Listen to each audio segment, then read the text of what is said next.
રાજપીપળાના યુવાનની એક ઝુંબેશથી 45 દિવસમાં 3000 કિલોથી પણ વધુ પ્લાસ્ટિક એકત્રિત કર્યું। સ્વચ્છ ભારત મિશન હેઠળ દેશ અને જિલ્લાઓમાં અનેક અભિયાનો ચાલી રહ્યા છે। વડાપ્રધાન માટેના ડ્રીમ પ્રોજેક્ટને એક ઝુંબેશ સાથે રાજપીપળાના એક જાગૃત નાગરિક અને સામાજિક કાર્યકર એવા નીરજ પટેલે ઉપાડી લીધી અને મારું રાજપીપળા સ્વચ્છ રાજપીપળા પ્લાસ્ટિક મુક્ત રાજપીપળા બનાવવાની એક નેમ લીધી હતી।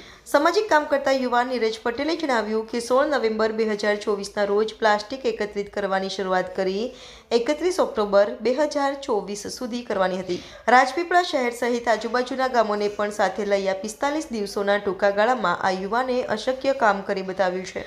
45 દિવસોમાં 3000 કિલોથી પણ વધુ પ્લાસ્ટિક એકત્રિત કરી દીધું। પ્લાસ્ટિક મુક્ત રાજપીપળાની શરૂઆત કરનાર નીરજ પટેલ સાથે સરકારી તંત્ર, જિલ્લા કલેક્ટર એસ.કે. મોદી, રાજપીપળા સ્વચ્છ ભારત મિશન હેઠળ દેશ અને જિલ્લાઓમાં અનેક અભિયાનો ચાલી રહ્યા છે। વડાપ્રધાન માટેના ડ્રીમ પ્રોજેક્ટને એક ઝુંબેશ સાથે રાજપીપળાના એક જાગૃત નાગરિક અને સામાજિક કાર્યકર એવા નીરજ પટેલે ઉપાડી લીધી અને મારું રાજપીપળા સ્વચ્છ રાજપીપળા પ્લાસ્ટિક મુક્ત રાજપીપળા બનાવવાની એક નેમ લીધી। સામાજિક કામ કરતા યુવાન નીરજ પટેલે જણાવ્યું કે 16 નવેમ્બર 2024ના રોજ પ્લાસ્ટિક એકત્રિત કરવાની શરૂઆત કરી 31 ઓક્ટોબર 2024 સુધી કરવાની હતી। રાજપીપળા શહેર સહિત આજુબાજુના ગામોને પણ સાથે લઈ આ 45 દિવસોના ટૂંકા ગાળામાં આ યુવાને અશક્ય કામ કરી બતાવ્યું છે।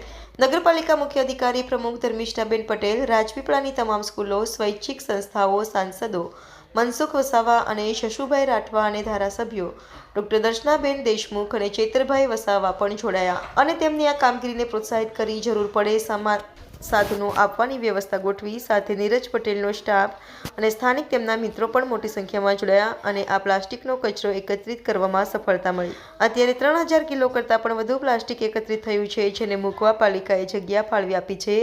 પ્લાસ્ટિકના વધતા ઉપયોગ અને તેનાથી થતા નુકસાનને લઈને સ્વચ્છ ભારત મિશન અંતર્ગત મારે એક જાગૃત નાગરિક તરીકે રાજપીપળા પ્લાસ્ટિક ફ્રી બનાવવું છે। બસ એવા વિચારે મને હિંમત ભરી તંત્ર અને અન્ય લોકોનો સહકાર મળ્યો। આજે 3000 કિલોથી વધુ પ્લાસ્ટિક ભેગું થયું છે, જેને તબક્કાવાર પ્લાસ્ટિક ફેક્ટરીમાં આપી બેન્ચીસ, ખુરશી, બાકડા સહિતની વસ્તુ બનાવવામાં આવશે, જેને નિઃશુલ્ક દાન કરવામાં આવશે।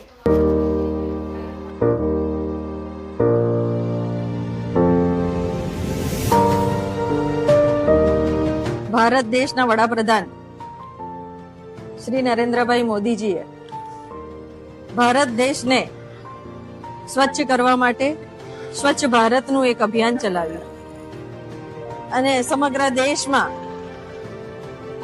બધા જ લોકો આ અભિયાનમાં ઉત્સાહભેર જોડાયા। એવા જ 148 નાંદોદ વિધાનસભા નર્મદા જિલ્લામાં સ્થિત રાજપીપળા શહેરમાં નીરજભાઈ પટેલ પોતે વ્યવસાય કરે છે, પણ સમાજ સેવાના અનેક એવા કામો કરે છે। નવયુવાનોને એપ્રિશિએશન કરીને એમનો ઉત્સાહ વધારવામાં ખૂબ જ મદદરૂપ થાય છે। ત્યારે એવા જ આ નીરજભાઈ પટેલે 16મી નવેમ્બરથી 31 ડિસેમ્બર સુધી પ્લાસ્ટિક ફ્રી રાજપીપળા શહેરનું એક અભિયાન ઉપાડ્યું છે અને એમની સાથે અનેક નવયુવાન અને નવયુવતીઓ જેઓ સોશિયલ મીડિયાના માધ્યમ થકી એમના એક ગ્રુપમાં એમની સાથે જોડાયેલા છે। આ બધા જ લોકો પોતપોતાના વ્યવસાયમાંથી સમય કાઢીને રાજપીપળા શહેરને પ્લાસ્ટિક મુક્ત રાજપીપળા બનાવવાનું અભિયાન લઈને ચાલી રહ્યા છે। એમની સાથે સાથે અનેક પદાધિકારીઓ, સરકારી અધિકારીશ્રીઓ અને સમાજના પ્રતિષ્ઠિત નાગરિકો પણ જોડાય તો એ દિવસ દૂર નથી કે આપણે રાજપીપળા શહેરને પ્લાસ્ટિક મુક્ત કરી શકીએ। પ્લાસ્ટિકથી જે પણ નુકસાન થતું હોય છે, પશુઓ જ્યારે પ્લાસ્ટિક આરોગી લે છે ત્યારે એનાથી જે તકલીફ એમને થાય છે, એવી જ રીતના માનવ જીવન માટે પણ પ્લાસ્ટિકનો ઉપયોગ એ ખૂબ જ નુકસાનકારક છે। તો એ નુકસાનકારક વસ્તુને દૂર કરવા માટે એમનું આ અભિયાન જે ચલાવ્યું છે, એ અભિયાન બદલ નીરજભાઈ અને એમની ટીમને હું ખૂબ ખૂબ અભિનંદન પાઠવું છું અને આજના માધ્યમ થકી હું સર્વે જનતાને અપીલ પણ કરું છું કે આપ સર્વે પણ એમના આ અભિયાનમાં સાથે જોડાઓ અને જ્યાં કોઈ પ્લાસ્ટિકનો કચરો ફેંકતું હોય તેને ના ફેંકે એના માટેની એક વિનંતી પણ કરો અને રાજપીપળા શહેરને પ્લાસ્ટિક ફ્રી મુક્ત બનાવીને આપણે સૌ સાથે મળીને સ્વચ્છ રાજપીપળાનું નિર્માણ કરીએ એવી જ અભિલાષા રાખું છું, સર્વેને અપીલ કરું છું.